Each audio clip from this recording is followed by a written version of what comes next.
So last up will be Ashley Jetta Garcia with Tiny Homes Inc. Tiny Villages Inc. Close. Tiny Villages Inc. We are creating tiny homes. Tiny Villages Inc. It's established in 2022. And what its current phase that we're doing is trying to decrease the amount of unhoused population that we have throughout the entire United States. How we're trying to do that is a cycle of life. So we have our unhoused population, and then we're going to be having temporary shelter site where we're going to be constructing homes. I'll explain what those homes look like in a second.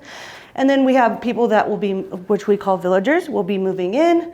They'll do rest, recover, educate, and find employment if necessary. And then we also have an off-site location where they can move in as well.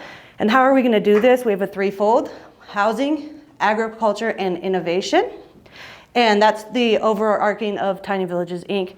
This, again, is only our first phase. So through that, we are going to have a village in every single state by the time this phase is done. Each village is going to have max capacity of 10,000 people and around 7,736 units, depending on how many families we have. The requirement for land is 436 acres, with 110 of that will be renewable energy, and I'll explain a little bit about that in a second. How are we going to do this with all this land, and we need this with the 436 acres, you might ask? There is actually 47% of undeveloped land throughout the United States.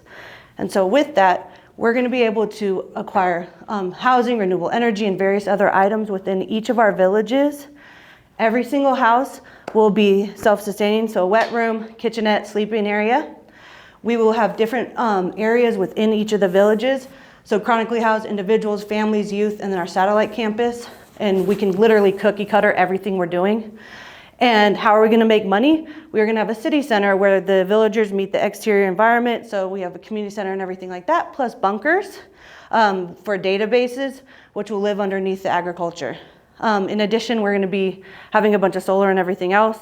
So that will be within the different villages and throughout the homes. We'll have panels on the homes and carports with different solar, as well as agriculture, with the idea of having agrivoltaics as well. So there'll be solar over this agriculture that we have.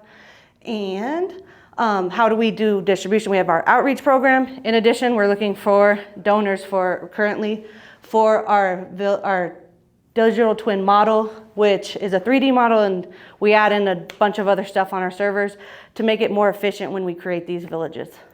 Excellent. Thanks for that presentation. Judges, questions? You want me to start this time? Okay, so my question for you is, what's your MVP or your most valuable product? Because you have a lot of different things that you just went through in about 2 minutes there. A lot of different services, a lot of different products. What are you going to start with?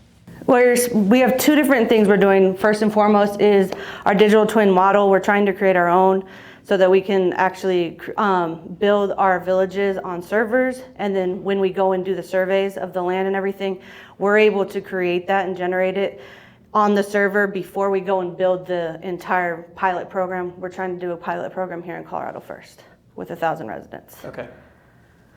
Managing this is going to be arguably harder than building it. How are you going to do that? Perfect. Love that answer. Okay, so we're going to have 24-hour security and psychiatric on site. Every single one of our they're called sub-communities, will have a community center where they will also be able to have like doctors and psychiatric, dental, various things that they need to be able to support them in the community. In addition, with the city center, 10,000 people, that's more than most towns. Or could be as much as some of the towns in the United States. And so with that, there's going to be hospitals and urgent care and things of that nature as well. And so it's bringing our resources and outside resources in to help them on their journey. Where are you getting the money for all that? That is where we're looking right now. So currently, right now, what we've done, we do outreach programs to, first and foremost, we wanted to see if the unhoused population even liked this idea.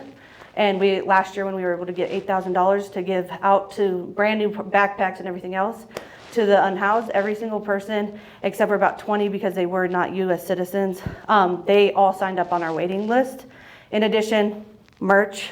We have NFTs going right now as well because my team created the digital twin model. So you can actually like make little spoons and stuff and then sell that as an NFT out in the market for other people to be able to use them. So yeah, it's a lot of money. Why a 501c3 instead of a for-profit? Like I understand that you seem like you want to have a lot of positive impact. Right. Why is this particular nonprofit structure the right structure to make this thing work as opposed to a for-profit or a, another structure or entity?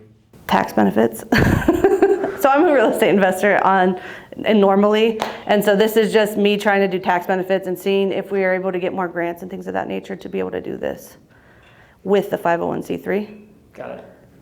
So. Excellent, thank you.